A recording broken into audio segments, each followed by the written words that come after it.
and welcome back to another episode of We Making It Woo. This is a weekly conversation into success so we can get some access, so we can all progress. If you want to know what success looks like in your 20s, just keep listening. As always, if you want to be a part of the conversation, be sure to email me.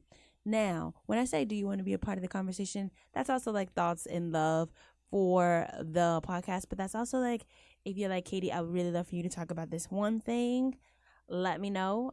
I can make a brick wall talk. So I am here for all of the shenanigans. What happened last night? You know, I didn't do much last night. I finished, oh my gosh, guys, I finished Notes from a Chef by Kwame Onwuchi. Kwame, I'm so sorry if I pronounced your last name wrong. But guys, that book was so good. I highly recommend. And then I went back to No Ashes in the Fire by Donald Moore. I feel like based on the first, because I think I'm gotten to like the 30 pages, I feel like Donald Moore is probably a great example. This is just my opinion. He's a great example of poetic prose. I think what he's saying is very just like nonfiction, basically facts. But the way that he writes, there's such a tenderness. There's clearly a creative use of syntax. He's really being mindful of how he's delivering the words. And it's a memoir, and I just like appreciate that. Like I've said to you guys before, I love memoirs, and so I'm not used to this poetic, almost sensual textured language or use of language. So I'm really excited to see where it goes. So that's what I'm reading, and that's what happened last night. So let's get right into it. So I hope you enjoyed last week's conversation with Shathan Seymour, but now we're gonna go and shift gears a little bit to a conversation that I've been hoping to have about transitions. This Taurus season is like helping us transition. It's helping us find the things that we really need to hold on to and kind of get rid of the things that we don't want to. It's also I've been reading a lot about like self-worthiness.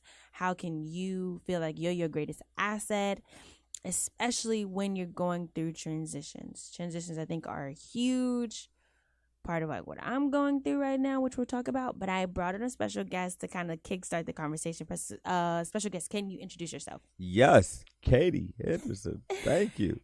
My name is Preston Miller. Glad to be here. Hey, it's a Preston. This is such an interesting concept.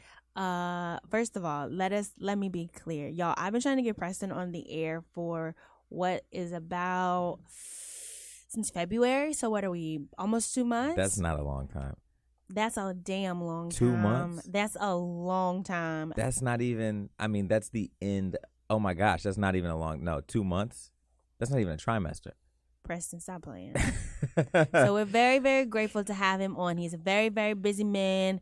He is needed and wanted. He's basically like cable, y'all. He is on demand all the time. I'm excited to be here. And so glad so we can have you. So Preston, tell the people.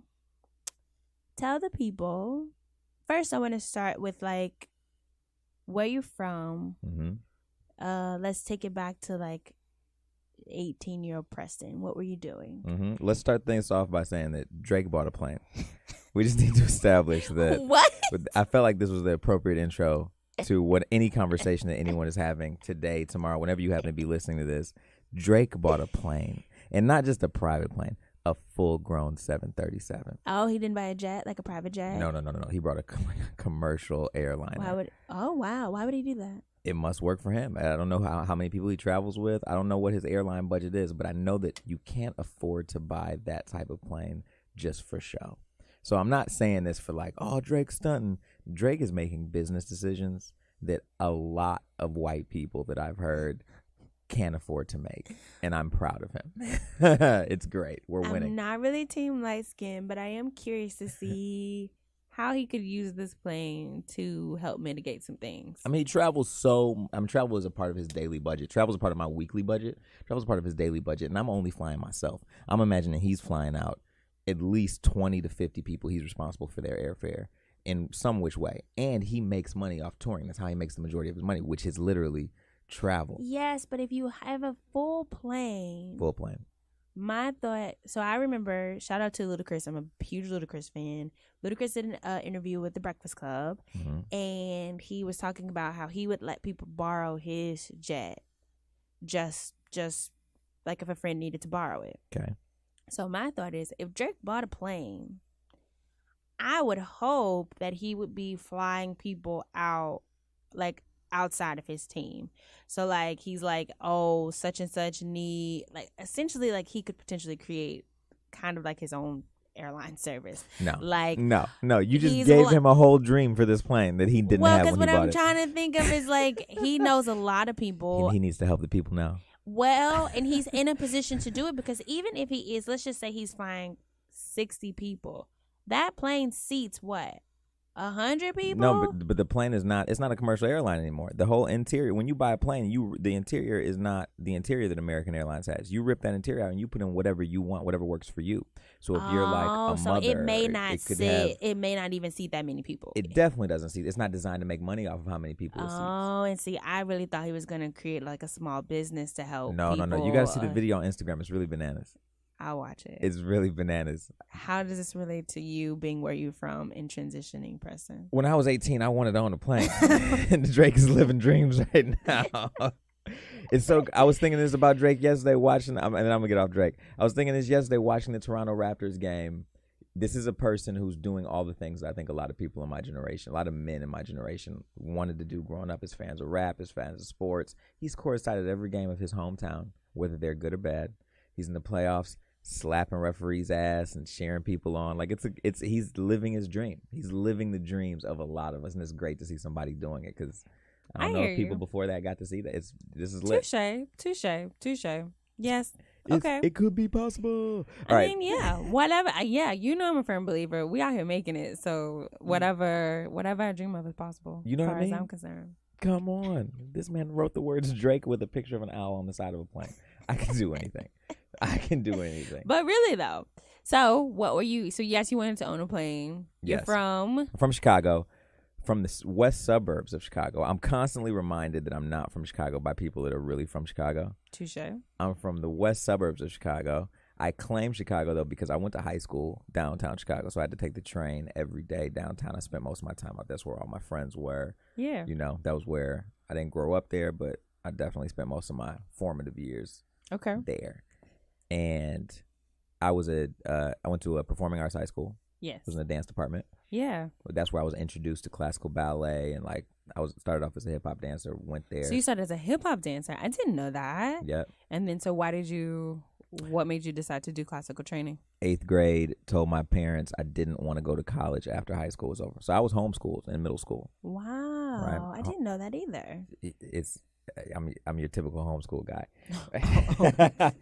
Right? Plus or minus a couple things. Just awkward and just unpersonal.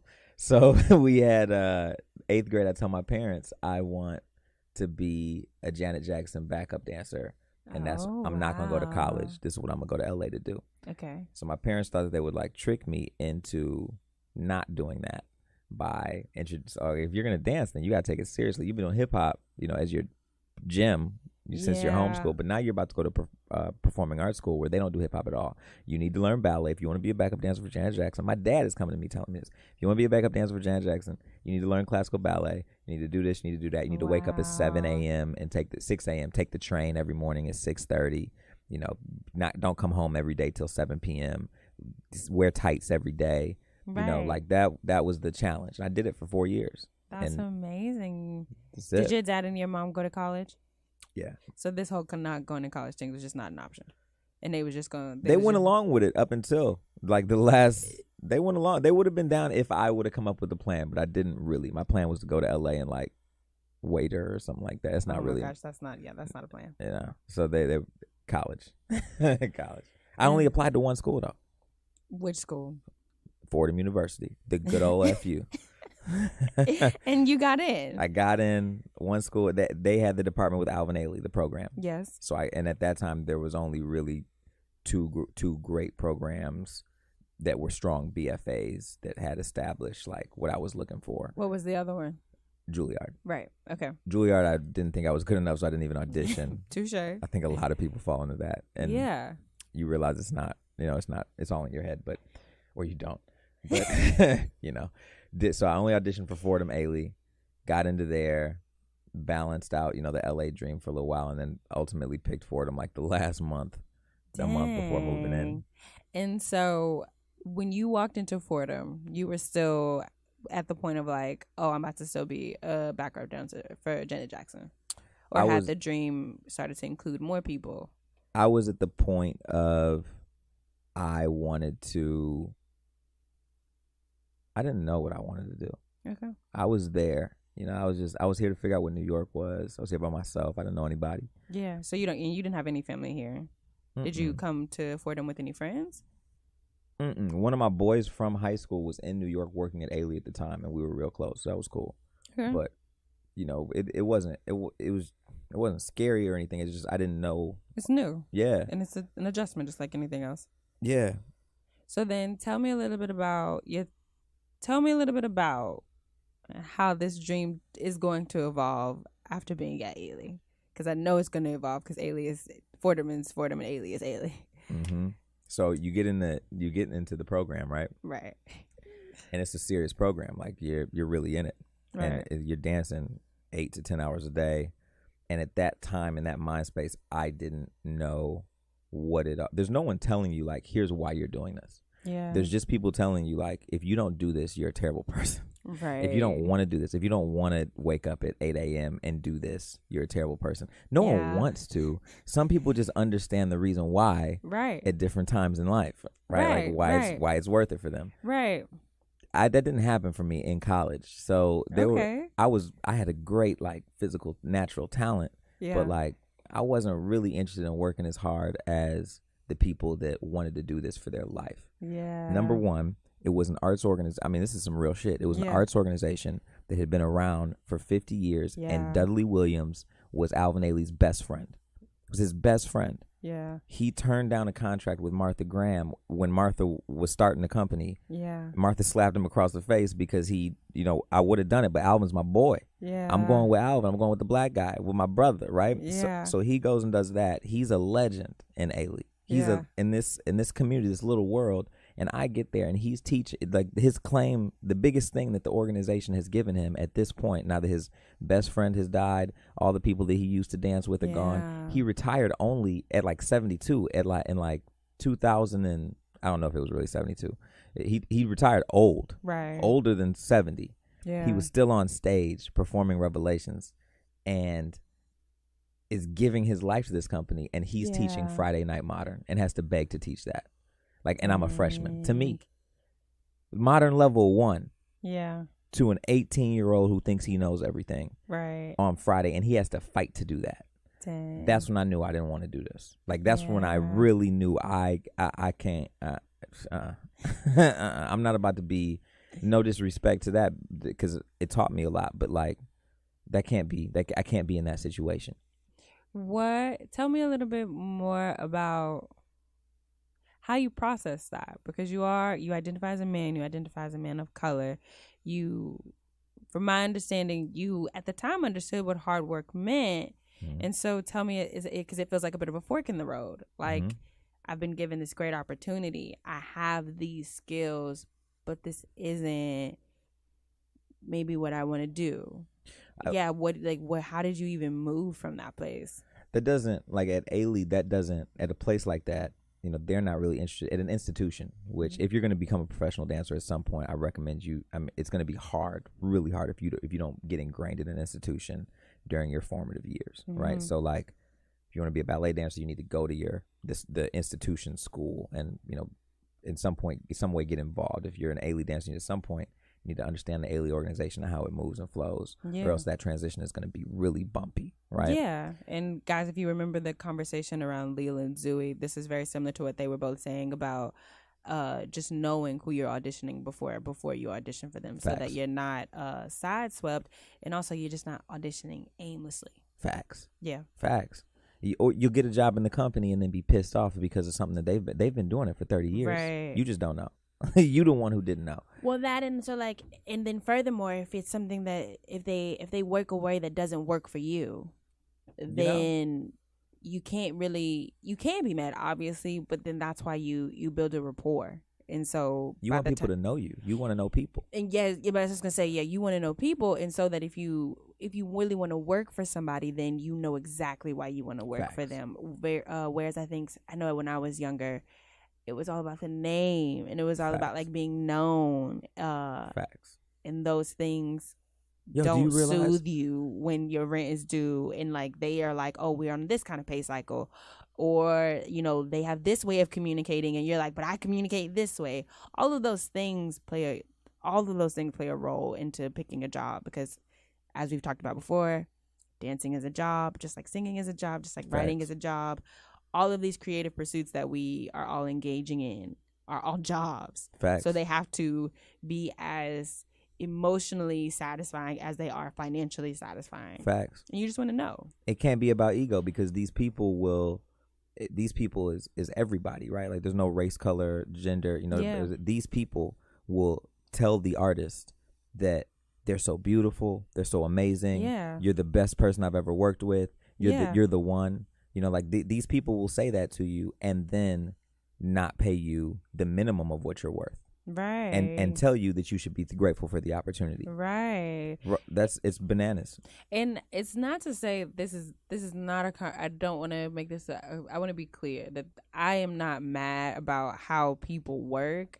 I want everybody to just be aware. Yeah, absolutely. That's it. So, because like, for example, my mom, I'm going to use this example because, it's my mom. And it's like about to be Mother's Day soon. It's going to be Mother's Day. 2 days. Yes, but you guys will hear this episode after. So like, obviously, happy Mother's Day. All the mothers. My mom does not, under any circumstances, can I use profanity. Okay. At all. She's not going to like this podcast. Yeah, we know that. Off top, sorry, the Mom. closest thing I can get to like cursing would be like hell, and I still would have to say HE double hockey stick. I literally said shit on the phone with her, and I think it's because I was repeating what she said, and she didn't catch it. Uh-huh. So I know, above all, if profanity has to come out of my mouth, like me and my mom probably ain't gonna kick it. Right. And I use that as an example because there are choreographers that and also let me flip the script because that's my actions. My mom will go to a church that has a church covenant that reads things that I don't agree with. Mm-hmm. So I know that if my mom's going to that church, I ain't going. Mm-hmm. It ain't no beef, or if I do go, I'm not going to participate in this reciting of this church covenant because I don't agree with it. It's actually in direct conflict to my life. It totally isn't, just like I have just too many qualms. Mm-hmm. And I think this is going on to a conversation that I will hope to have in the future, but just like about boundaries. There are some people that you really may love to work with, but you guys' boundaries don't work well together. Fact. And that's okay. I feel like sometimes, especially with ego and with name, there's this idea that because they look like this, that they're supposed to be as good to you as you are to yourself. Mm-hmm. And first of all, I don't think anybody can be as good to you as you are to yourself. But furthermore, everybody don't operate that way. Yeah. And so how can you, again, just be aware and be mindful? Because like maybe you're willing to endure a certain amount of like boundary pushing for a little bit of time. That's mm-hmm. on you. I just want people to be knowledgeable about those choices so that it doesn't become abusive. And for me, I think abusive is just patterns of being treated a way that you don't want to be treated and you maybe don't know about it. Right. And so that's my spiel on that. Yeah. So you were like, it's time to go. So did you leave? Didn't leave because you're at Ailey. At Ailey at an institution like that. I also had this thing in the back of my mind that we're like, I did want to do it. I do. Who does? Go because you don't want to do it. You want to dance. You want to be able to dance for the world's largest company that it's African American company that telling stories about that you love. They're doing dance styles that you love. You want to do that. Mm-hmm. You're going to class every day. The teachers are telling you about that thing. But then in the back of my mind, I knew number one, I'm not about to be played financially, and just told that I'm so thankful for the opportunity. Every time somebody would make me feel like shit in a rehearsal, a choreographer would say some shit that was just out of pocket. As a person, you don't talk to another person like that. Right. And their base was like, I should be thankful for the opportunity. that just every moment, every example of that in my life was like, all right, this nah. This ain't gonna be for me. It's too just not gonna long. happen. So you graduated from Fordham. Graduated from Fordham, got 2 degrees. I think junior year of college, I switched over and decided to focus on choreography. Oh. And they didn't have a choreography track at that time. Wow. They had a choreography like minor. It wasn't even a minor. They had a choreography like focus, and a couple other students like Jeremy McQueen. He has the Iris Project right now. Shout out to him. Yeah. He was the main person that at that time had pushed getting your own performance as a choreographer. Right. And so I came up behind that and worked with Denise Jefferson, rest in peace, to create this choreography major. Right. That's amazing. That was special. I got out of a lot of performances. I got out of a lot of abusive rehearsals, and I got to put on my own show. Senior year, I graduated with a degree in dance and choreography. My senior show had principal dancers from New York City Ballet, from Ailey, from William Forrest. It was great. And I also just want to offer too that like that sounds like in of itself its own transition. Like you literally paved a way for this to work. And I offered as a transition because that wasn't necessarily the way the system was designed. Fair. And I wouldn't, based on what you're saying, it doesn't sound like you knew right away that you had these skills and you knew that you was about to just come in and rec shop. It seemed like you had you had some resources, and you just did what you could to do with them. Well, there's I think like privilege, the definition of privilege, for me anyway, is ignorance to certain things. Wow. And at that time, like in hindsight now, I realized how ignorant I was to things not working out. I really grew up privileged. Like shit worked out for me all the time. Like my best friends will tell you crazy stories of shit just working out. And so at that time, when I made that decision, it was I wasn't really confident in myself. I wasn't not confident. There was of course it's going to work. Oh, damn. Like that was really, we just have to do it. That's amazing. The older I get, the more I realize that was a very like special time and space to be in. And I'm always trying to like have that confidence and that privilege no matter how many L's you take. Right. That was a transition though. Right. Yes. Right. Right. Yeah. I don't think I realized it at that point. But that was the first actionable, I went to, as a senior in college, you're supposed to go to like 5 auditions. Yeah. I went to one audition, and it was a private audition that Ephraim Sykes had got me. Shout out to Ephraim Sykes. He just got nominated for a Tony. Congratulations. Ephraim Sykes got me a private audition. I played myself so hard in that audition. Ephraim, I've never told you this. Sorry. I played myself so hard in that audition, and I hated the whole process. Every audition I've ever gone to, I've hated with guts. I only went to one and then just like skipped the other 4 and wrote them. Like I played Madden in my dorm room or something and told them I went. Made up auditions. Gosh. I did not want to do this. Did you? Okay, now you didn't want to audition only because, but yeah, why didn't you want to audition? The process of judgment is trash. Like this whole, the ego, it takes a special, I've seen a couple auditions where the choreographer, that's just a director, really is in touch with how difficult emotionally this all is and really considers that. I have seen a couple that do it right. They speak to you. They don't treat you like a number. Right. There's some things. Frank Gatson does it right. Right. But like the majority are trash. The majority are trash. And they have a job to do. I'm not here to judge them. Right. But like it just wasn't for me. The stress of that wasn't for me. And it sounds like by trash you mean that the emotional labor of that experience was not worth the payoff. Because even if you got the audition. It's not for me. I envy people who have the fortitude to go stand in the line. And you don't even have the equity card yet. Going to stand in line for the hours to be seen with a group and hope that somebody looks at you. And because at some point it's going to break. They're going to look at you at some point. So like all you got to do is do it long enough. I can't even do it the first. Let me tell you the story about the private audition. So I go to this private audition. There's 6 other guys. One other dude I went to college with, and I knew I danced better than him. I knew it off top. As soon as I got it, I was like, oh, shit, yes, he's here. Yeah. I'm getting it. It was 6 other light-skinned dudes, right? and 3 of them looked like they couldn't dance. Maybe they can sing, but they can't do, I'm an Ailey. Like I'm feeling myself. I'm an Ailey boy. I'm out here. So the choreographer, it's time, and we're learning the choreography, and it's clear that the choreographer and I know how to work. Like Yeah. I know how to be in the room and get a show done and build a show. I went to a great school that taught me how to do that stuff. Right. I had already put on my own show at this point. Like I knew how to do this. So the choreographer and I built up a rapport right away. Right. I had the job. Right. I learned all the choreography. I knew it. I could slay it. The only thing that I might not have been able to do, if you've ever seen Memphis, there's this dude that does this double tour to a split. And I was nervous. I ain't never done a clean double tour in my life. I can coach you on how to do it, but I ain't never done one in my life. So like there was a summer where I was really killing it. There was a summer where I hit a couple of them in Madame Darvish's class, but this was not that summer. So that time it already landed. So I knew that was gonna have to be a single. I was just gonna have to close my eyes and say a prayer and hope that it happened. That was the only thing. I'm being honest. That was the only thing I was worried about. Everything else, you had did. I was the one. And I knew he could get over. I knew that wasn't that important for what he wanted somebody to go do, because no one in this room can do that double tour. I know no one in this room can do it to a split, at least right now. You might have to coach it, which give me 6 weeks, I'll be able to do it. Right. So music starts. It's clear the job is mine. The choreographer has decided he's only going to look at me. The only time in my life ever, I've been dancing since I was in the 6th grade. This is the only time in my life where the music came on and I forgot every step. I stood there and looked at him in the eyes. I started to look away because I like felt bad about it, and I said, "Nah, bro, if you're not gonna dance, look him dead in the eyes and feel all this awkwardness, because it was shit.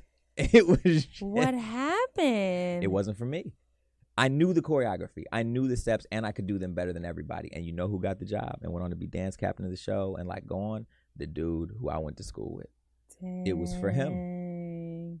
That was bananas. And that's also just goes to show you too, like I've been thinking a lot about like what is for you and what's not for you. And I think a lot of times, especially with dancers, but also just with life in general, you can kind of think back to these moments where you were like, I really thought that I deserved that. Fact. And maybe you did, maybe you didn't, but there was a reason why you didn't get it. Fact. And I know I've been one to like dwell and like the like not getting it. And I think as I'm getting a little bit older and kind of transitioning into different things, I'm learning maybe not to dwell on the why I didn't get it, but like look and see what happened after I didn't get it. It's important. Which is a great segue too. So what happened when you didn't get it? So didn't get it, and didn't get Memphis, and what happened? I graduated college and started working right away. What it work look like, considering that you didn't want to audition. I was choreographing, I was coaching, and financially I was making money working as a fundraiser for Obama's campaign. Dang. What? But wait. So I was connected. Yeah, like how did that even happen? You were at Ailey. When the hell did you come into fundraising? I mean, so keep in mind, this whole time I've always been like, the guy who likes to network, who likes to be involved in mainstream culture. Right. I've never just been one like as a dancer, right? So even in college, I'm going out to like, Cory Booker is running for mayor of New Jersey at the time. So like going to his fundraising events, going out to Bloomberg's, running for his 3rd election. Right. And I'm realizing that a lot of the people that I see at these Ailey galas, like I was the dude, when I would go to the Ailey gala, I would memorize the names and bios of the 5 honorees that were being honored so that when I ran into them in that room, I knew what I could bring up to start a conversation. Because most of my friends who are in college all over the country for business and all this, the CEO of United Airlines is at our gala. My boy works for United Airlines, one of their little offices. He can't get 5 minutes with this dude. Yeah. I can get it right now at this gala. And so I would make friends with I would go out and really build real strong relationships with very high net worth individuals as just some kid in college. And I thought it was just, it's cool to say these people are my friends. Yeah. When Obama came around, now you have a person that needs this financial connection. Yeah. And people that want to give this financial connection and no bridge. Yeah. And so I was able to help. Talk about being a bridge over troubled waters. You know what I mean? That is insane. It was special. See, and that sounds like even a transition there that happened quite smoothly. Like that. And what I love is that it sounds like that was a really natural addition to the person that was already growing. Like, yes, I know how to dance, but I also love talking to people and knowing people in high places. Yeah. That is amazing. It was special. And I also like to think about, too, when I think about the word transitions, I feel like it can feel a little bit jarring for people, especially me, because it can feel like I'm doing something completely different. But what I love about that that becoming an opportunity after graduation is that it sounds like it was a skill that you had already been creating and cultivating, so that for it to become a opportunity to make money, it wasn't even a transition. It was just something that you were already doing. It was just like another plant that you had been watering in addition to these other plants. Yep. And when I think about, before I even go there, because I want you to kind of fill in the blanks before we go there. So let's fast forward all the way now to what do you do? Oh, man, I'm Jackie's fiance. That's what I do. Right now I have a television show that's in production. I produce TV content. I'm the director of the DMI at Gibney. That's a new thing. That's how I know Preston. Never worked a job before, and this great position opened up. It was just like a perfect marriage of both worlds. I had some time where I could do other things as well and do this, and so it's taught me a lot over the past couple months, and so that's been really great. I produce content. I coach people through transitions. I coach dancers through transitions. Explain that a bit. It's bananas. So if you're a 9-year-old who's getting ready to go into dance, I'm really coaching you, but I'm also coaching your parents through what this industry is, if you're going to call it serious, right? Right. I'm coaching 16, 17-year-olds into the next college transition or into a company or second company, right, based on wherever they are in life, or where their skills place them, right. And I'm coaching kids from college, every transition, college to company. If you're in a company, you want to be promoted, I'm the guy you call to help make that transition year. Or if you're a principal dancer who's been dancing for 20 years and it's time for you to transition to your next thing, I'm the guy you call. So I found myself in this. Enough that I picked you for the transitions episode. It's wild. It's wild. So given that, but I think that's a great opportunity to ask. You see a lot of people that are hoping. When I think of the transitions that you just described, I think about a lot about what's next. Mm-hmm. We did this great training at Gibney where it was like, you get promoted because you're good at a thing. But oftentimes when I think about transitions, it's not that you're not good at a thing, it's that you want to be maybe better at something that you're not currently the best at. Would you, or you just want to grow in a way, or grow in a field, or in a section that you're just not as strong as you could be. There. I like that one. So, given that you've taken such huge, what sounds like transitions, but also just additions, what's the biggest takeaway? What's the biggest thing that you're giving to these people as something to hold on to? Because it's a really vulnerable place. It's a really vulnerable place to be like so good at this other thing. Mm-hmm. And like, not only like, dang, I really want to be good at this other thing, but you're like, what if I put in all this work and then I'm not as good as I thought I was supposed to be? That's the bullshit, right? Like, that's the bullshit right there. So the biggest thing I'm giving people is the confidence, right? They borrow my confidence until they build their own. That's really what it is, whether you're 9 or whether you're 42 making this next thing. Because you got to consider we're performing artists. Yeah. So in order to get really great at our craft, we have to go in and analyze where we're really, really bad. And that's what the day-to-day is. If you're a dancer, you go stand in front of the mirror for 8 hours a day and decide what's bad about you. That's what, and in order to fix it, but you have to judge it against the room, against the person sitting next to you. And if that's not enough, you have a motherfucker walking around the room to tell you that what you're doing isn't as great as it could be. And in 2019, they're still not telling you exactly what you need to do to fix it. They're just telling you, hey, your turnout's not working right now. Like, so all of those things build up this muscle of, well, I call it the BS muscle, right? But the muscle really is like, I'm not going to focus on what I'm bad at. Right. I'm bad at a million things. I'm really good at like 3. So I'm gonna focus on those. Fuck what I'm bad at. Yeah. Like that's really, so that's the first thing, right? Then the second thing for performing artists really is to get the reality in perspective. And not to say that they're out of reality, but in terms of how you want to live and make money and how you want to be able to support yourself, you can have every single dream you want, but now we have to be realistic about it. Are you going to pirouette your way there?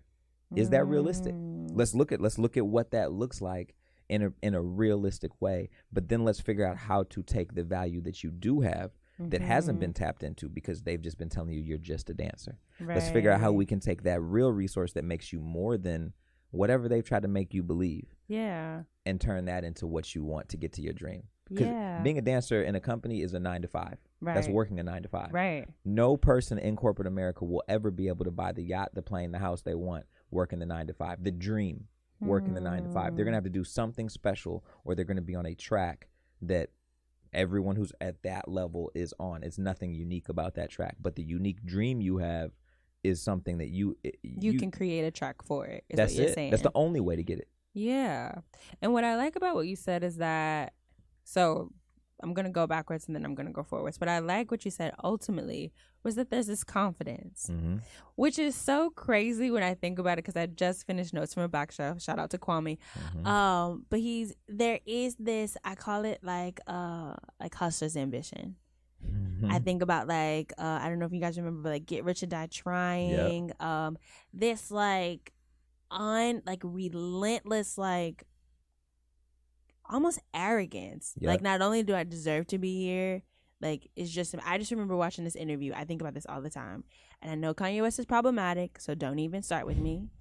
But I do remember this really great interview where he literally walked into what I believe was high school at the time. And he walked up to his teacher and he was like, you don't really even have to do this work because I'm going to be famous. And so, like, you telling me this stuff about this work that I'm supposed to be doing, but I don't even really got to do this because, like, you're going to be saying my name one day. There's a ridiculous confidence there. Now, I understand how his ridiculous confidence has created problems in his current life. Facts. But I do think, as we record this, his surrogate is going into birth. So yes, I did hear. Congratulations, Kanye and Kim. And Kim. But what I sit with and what I take from is that, like, relentless confidence. That there's no room that I don't deserve to be in. There's no dream that I'm not supposed to have, only because, you know, I've been really thinking about, like, I am my greatest asset. Fact. Like, you kind of have to walk into the room like, yo, I'm the shit. Who's more important than me? To me. Like, and and you gonna try to explain to me that somebody should be more important to me than me? That's what you're gonna try to make me feel like I'm a bad person for feeling like that? Oh, I have time for this. You know, like, that is a conversation I have time for. It's not, I don't even view it as ego anymore, because honestly, Jesus had to have some type of ego. Gandhi had to have some type of ego in order to lead people somewhere. Yeah. There has to be a wild belief in what you're doing. Yeah, and I don't even know if I consider it ego, because I also have been thinking, so for those who don't know, I no longer work at Gibney full time. Your girl is out here doing other things. Yeah. And that is a big transition for me, because for those who don't know, I had worked for Gibney for 2 years. I felt like I was supposed to peak at Gibney, so when it didn't happen and other things happened, I was a bit shook. But I remember feeling what I'm feeling now about 2.5 years ago when I broke up with my longtime person at the time. And I just remember this thing I saw on social media, and it was like, yo, I know what I bring to the table, so I don't mind sitting alone. Fact. And so I think about like Martin Luther King. I think about, you know, Harriet Tubman. I think about fucking Lena Waithe. I think about Janelle Monáe. I think about these beautiful Black leaders. We could throw Gandhi in there, but he ain't Black. And what I look at, honestly, is not necessarily, I don't really see an ego, but I know that they are very clear about what they bring to the table. Period. I know that they're very clear about their assets. And what I do love about Janelle specifically, Janelle spoke highly about, like, when she decided to become an artist full time, she went to therapy. Because she was like, look, if I'm going to be saying these things to these people, I got to make sure I come correct too. Like, I have to be as critical of myself and what I'm good and bad at, what my strengths, what my weaknesses are, because people are going to do the same. They're going to do the same when they're looking at me. See, this is where I think ego comes in a negative way. Yeah, tell me. Because you have to have that boundary, right? But then you have to also keep in line with the fact that most people aren't doing that work. Right. And you still have to be able to meet them where they are. Yep. Even though you're doing all this work and you see that this work is, you know, it's necessary for you. Yeah. Let me still come down off the pedestal of having done. Like, yo, imagine if I had to carry some shit for you and then come back to you Yeah. Like, yo. And you gonna feel some type of way. But and I only bring that up because I think sometimes I know my mom calls me selfish sometimes. Mm-hmm. And I know how much people have a deep conversation around ego, but I would love to offer this bridge of like, how does ego become when is ego healthy? When is ego just a boundary of like, I don't have to, I can choose what I'm willing to deal with. Mm-hmm. And then I can choose what path I need to take. Like, ultimately, it is my choice. Whereas I feel like, too, before I was ready to make the transition to leave Gibney, I felt really stuck and really trapped. I felt like what was in front of me was the highest I was ever going to see. Mm-hmm. I thought it was the best and the most resources I would ever see. Mm-hmm. And not only did I see, I'm thinking that if I leave, I'm somehow being banished to this place of lack and this place of no resources. Right. And so that's why I think ego is important, right? Because then I can talk to myself and be like, no, you bring other things to the table, and just because you don't have to sit at this table doesn't mean that there isn't another table for you. Fact. And I think sometimes with transitions, there's that like fear. Well, that's the part where I think ego, you need it, right? Because at the end of the day, you're gonna have, when it comes time to do something new or something that you know you've been supposed to be doing. Like, I don't think ego is the right word for it, actually, because not like, the more I think about it, in 2019, it's just something that we need. But because of how what our society has grown to where we are right now. Yeah. But I don't think it's this universal spiritual thing that we actually have to be in touch with. But we are definitely all in touch with it right now. Yeah. At this point in time. So like in 2019, the way that you deal with, they try to make people who are good feel bad. Right. Whoever they are. Like, that's right. I'm a dude that really likes jelly donuts, right? So when I eat a jelly donut and I have like powdered jelly on my clothes or whatever, and I'm out here brushing it off, there are people that will walk by me on the street and be like, "Oh, this kid, slob, you know, he like, clearly don't know how to eat his food." I love jelly donuts. I'm a great guy. I'm living in my best life. You know, like I'm gonna be hella confident about that when I go up to people. Like, there are people. You know, like the kid in school who comes up to you and is like, I need a friend. Will you be my friend? Yeah. There are people that won't be that kid's friend, and there are people that will be that kid's friend. I'm the guy that's going to be that kid's friend. Yeah. And so, like, I've already gotten to the point of, if you're a good person, yeah, if you don't have anything to hide, if you don't have anything to be ashamed about, if you're a good person, then be that confidently. Like, be loud about being that. Yeah. That's something to be proud of, because I can, like, maybe I hurt your feelings, but I'm here for the conversation about if I really did that, or if I'm responsible for that. And if I am, I'm here to own it. I'm here to, like, no doubts about, there's no gray area with this confidence of like, oh, if this comes up, you know, I'm going to have to do this. No, I'm living in a great truth. Right. And yeah. And also too, like, I just want to speak for myself. I can't only be confident in the things that I'm great at. Yes. Like, similar to what you're saying in terms of like ownership, I have to be confident of the fact that, like, I disassociate. I look at things objectively as a way to avoid any kind of emotional entanglement, because I think emotional entanglement takes more work, and sometimes I just don't think people are worth that much work. Yeah. Is that something I'm working on?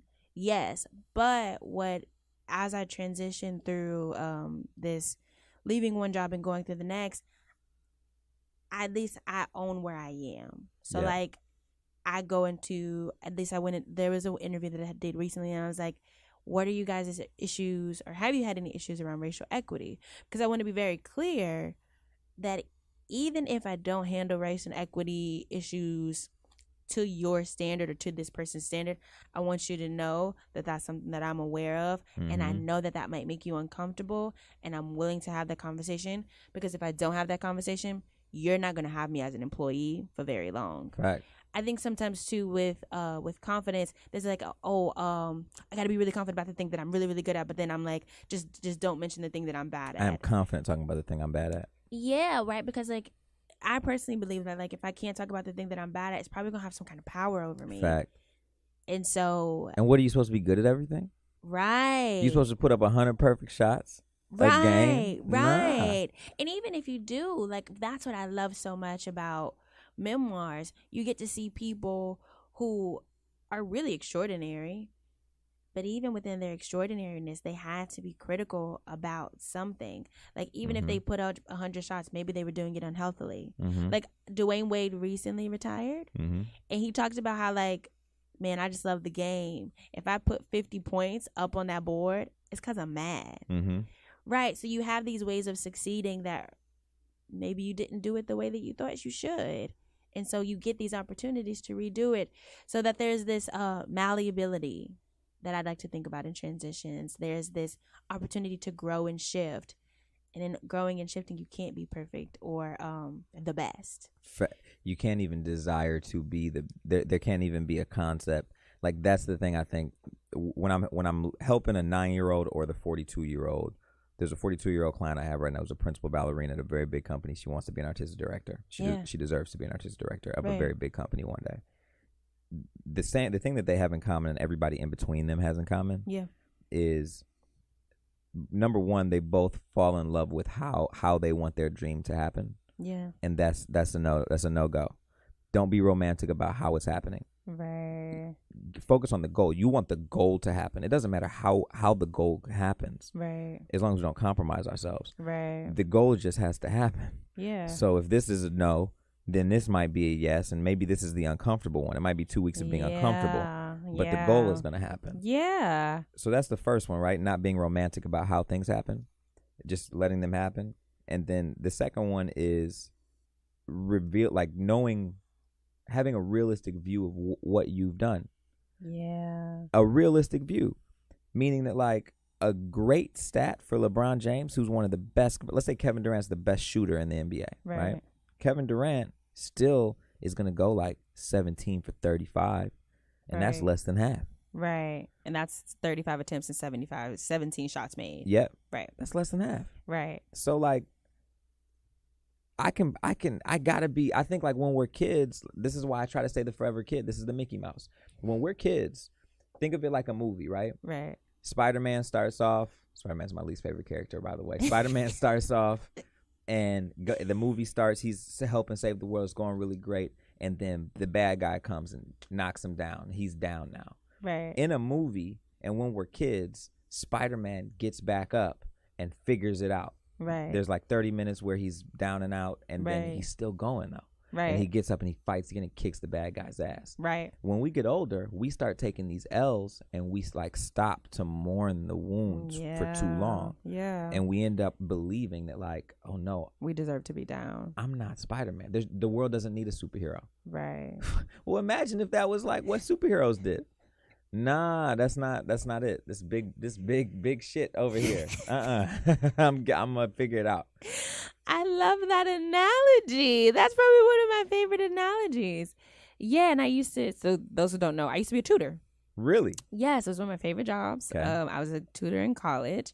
I have questions about this now. Texas A&M Writing Center. It was a great job. And a big part of, especially around this season, was college applications when you were going into higher education. So this would be grad school, this would be PT school, this would be if you're going for med school is a huge one too.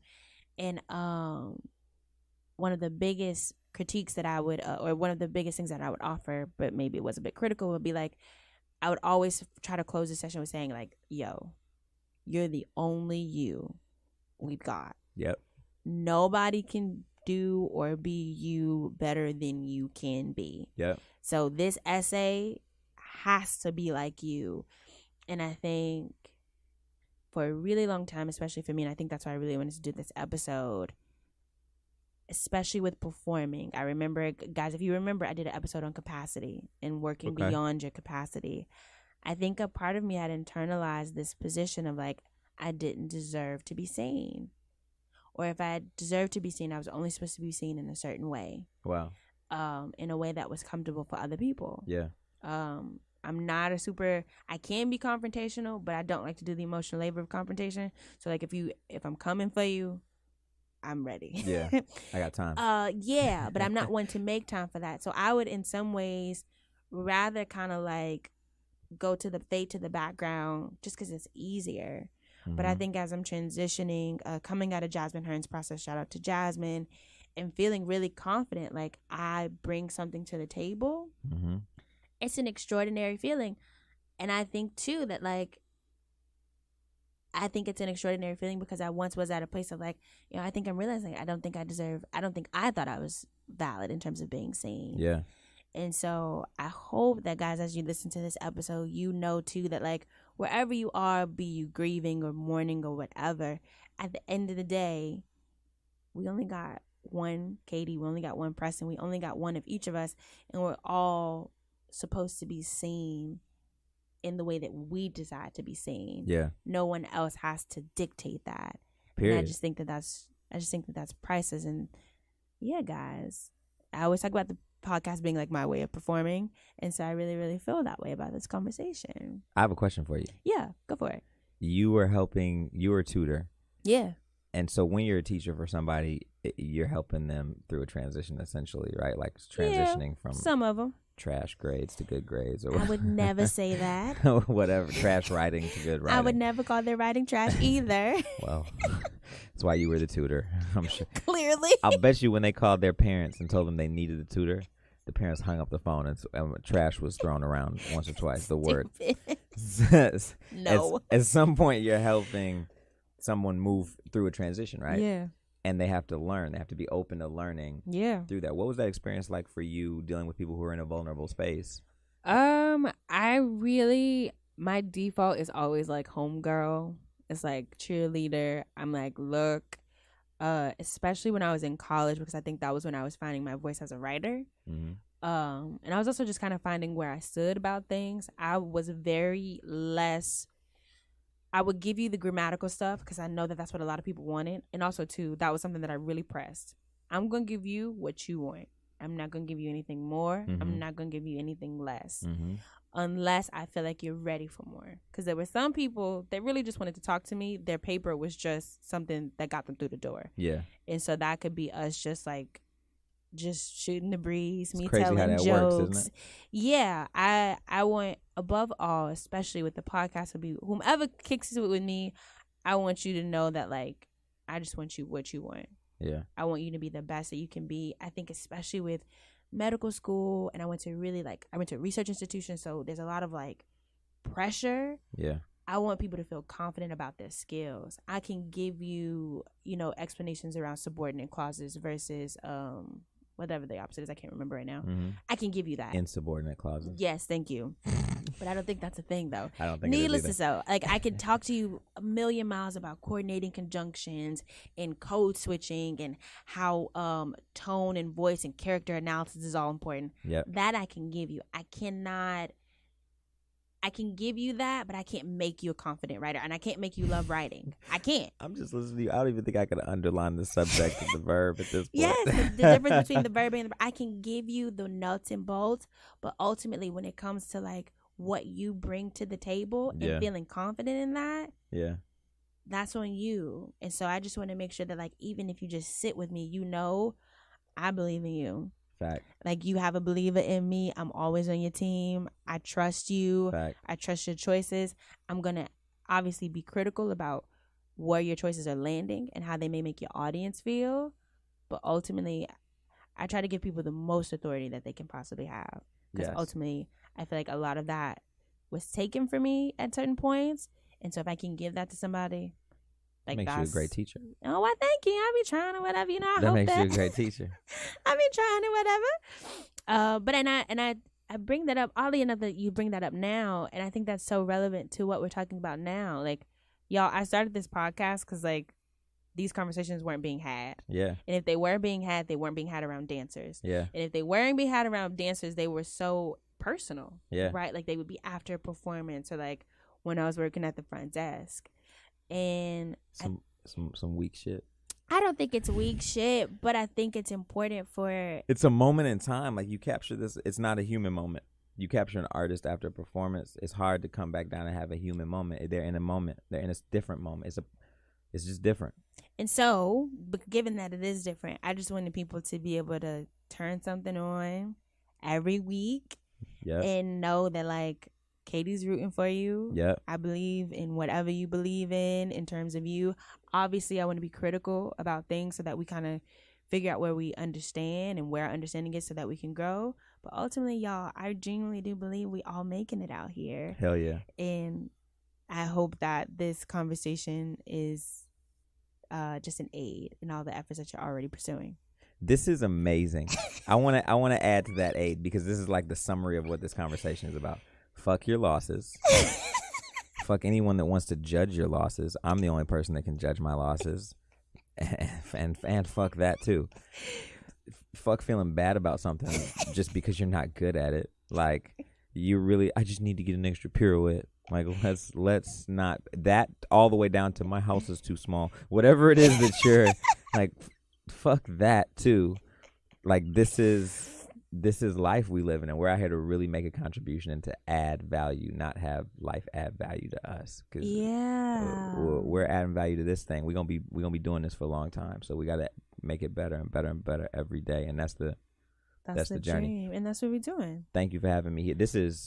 Thank you. I feel like if Sandra Bland had made it this far, this would be the version of what we would be doing, Kings and Queens. This is what she would be trying to do. This is some real king and queen shit. I appreciate it. And I really do want to shout Sandra out because say her name. The incident. So I was really I steered away from like all of the footage and things in the case, but I do believe she got arrested on a road that I drove to very frequently to get to school. And so I just want to like peace and love to her family, to the officers involved in that, because that road is a very common road because it's really close to shout out to PV. I think it's like Sandra Bland Way now. As I hope it should be, because I hope that creates a larger conversation. But just shout out to you. I just realized that like 2 days ago. Yeah, that's wild. It's the church. No, I just know that road because that's how you get to College Station. Okay. And you got to pass up PV. Okay. So, yeah, Preston, where can the people find you? People can find me in these streets. I mean, you can find an Instagram page. You're probably not gonna find me on it too much. It's PMLLR. You can find me. You know what? You have a website, no? Yeah, it's a coaching website. If you want some coaching through transition, you can find me on tdacoach.com. That's the danceartistcoach.com. We're dealing with all ages confidently. The 9-year-olds who have their life figured out, and the 42-year-olds who don't know what the fuck is coming next, and everybody in between. We're here to learn together and be great. Anything else? Any other places where I can find you? Anything upcoming that we can be on the lookout for? You can be on the lookout for the universe is going to cosmically shift, because in the year of 2021, me and my twin flame are getting married. Hey, and so you can look out for everyone's just going to be feeling a little bit more loving. We're getting an episode with you. We're just putting that, you and Jackie, I know you're going to listen to this episode. The queen. Please don't think I'm not thinking about you. The queen. We're totally going to have you on this podcast. The queen. I don't know how we're going to do this, but it's going to happen. Oh, it's going to happen. I'm here for it. Yes. I'm here. I'm actually excited to that would, I'm excited. That would be bananas to it's hear gonna be on the so podcast. epic. Yeah. It's so going to be so epic. So, as always, guys, I want you to make it live. I want you to make it breathe. And even though there may be some sticky transitions, I just want you to make it. Bye, guys. Thanks, y'all. Oh, that was